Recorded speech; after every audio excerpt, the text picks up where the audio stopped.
Hello, friends and followers. Welcome back to TJ's Modeling Bench. I haven't had too many videos put out here lately. Last weekend was the Acme show up in Cartersville, Georgia. Had a great time. Met a lot of other YouTubers and other content creators up there. Some I already knew, some I didn't know, some I forgot that I knew. Sorry about that. It's kind of, the old age thing. But yeah, I didn't win any awards, which I wasn't expecting to. So, but I did take 5 models with me. I finished the drag store I was working on. I took it with me. It could have also been better. And so going forward, starting now, really, even my girlfriend today mentioned that, I was aware that I was kind of rushing things in the last 3-4 months, and I wasn't really putting out the quality that I knew I could do because I was trying to get things done quickly, trying to get things done for video and for group builds or whatever. So she said something today about, look, you need to start building stuff that's worthy of being, on a contest table. So yeah, she's right. And I knew that.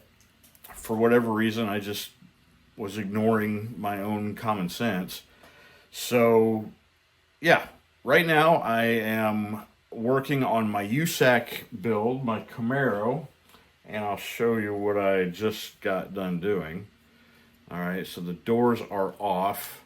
I'm still debating whether or not to cut open the trunk. I did that with the dart initially, and then I ended up gluing it back shut because I couldn't quite get the hinging right where the trunk lid itself wasn't rubbing on this back panel. I don't know, what do they call it? A tulip panel on the back side. So when it would go up, it would drag across there. So I kind of want to open this one up because I think it'll be easier to put some of those lighting and siren accessories into the car and be able to turn that on and off that way. So, but I've got everything separated from their sprue and in these little containers, and everything is separated by color call out in the instructions, which is different for me. I hadn't really done it that way prior. What I had been doing was just kind of separating everything by their major components, so anything that went into the engine bay, including the engine and the fluid bottles and the battery and the radiator, all that went into one cubby. Anything that went in the interior went in another. But I've seen a few other guys, gals even, that separate their stuff by color call out, and I think that's probably the better way to do it, because what I found myself doing was, I'd paint something one color, go back to working on something, and then realize, oh, you know what, I needed to paint this piece also. So now I gotta, break out the paints again, break out the airbrush again for something I could have already had done. So, yeah, going forward, everything's going to be separated by color call out. I also separated all the parts from the sprues for, hang on a second, let me grab these. All right, so months ago, I said that I was going to get into the group build for the Saturday night short track group build. And I think originally I had showed the 37 Chevy early modified that I was going to build. But then I also picked up this 34 Slammer back in August when I was at the Blue Angels Model Fest. I think this one was actually an award I had got in the raffle.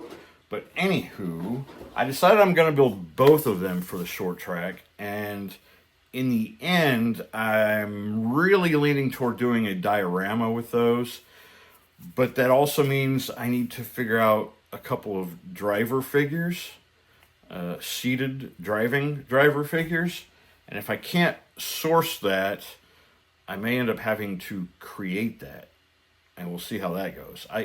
When I did my diorama last year of the barn find, and I had the little lady figurine. She was a kit, she went together in pieces, then of course painted.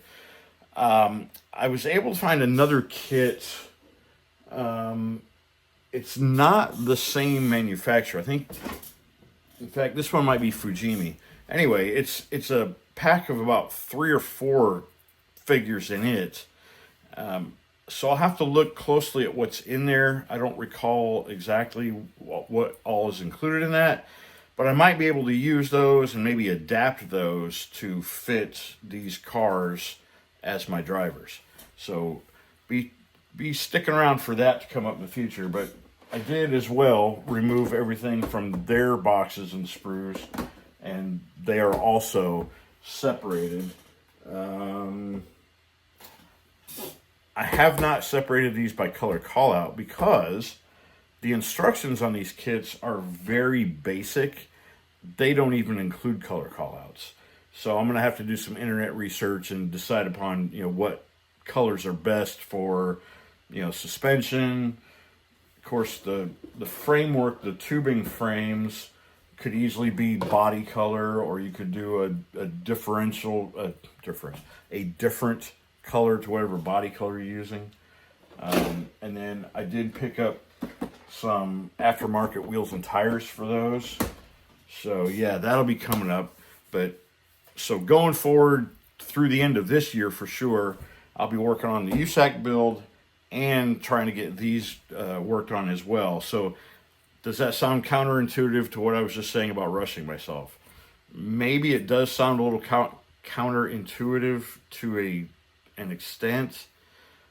As long as I'm not rushing through them, though, I think I'll be fine. So I want to get more things going at one time, but not rush through them. So I think normally I could build probably one model a month and probably have decent quality finish when I'm done with it. But I want to up that quality game a little bit. I know I can do better. My diorama from last year was better. My F4F Wildcat from the year prior was better. So I know I'm capable of doing better work and producing a better outcome.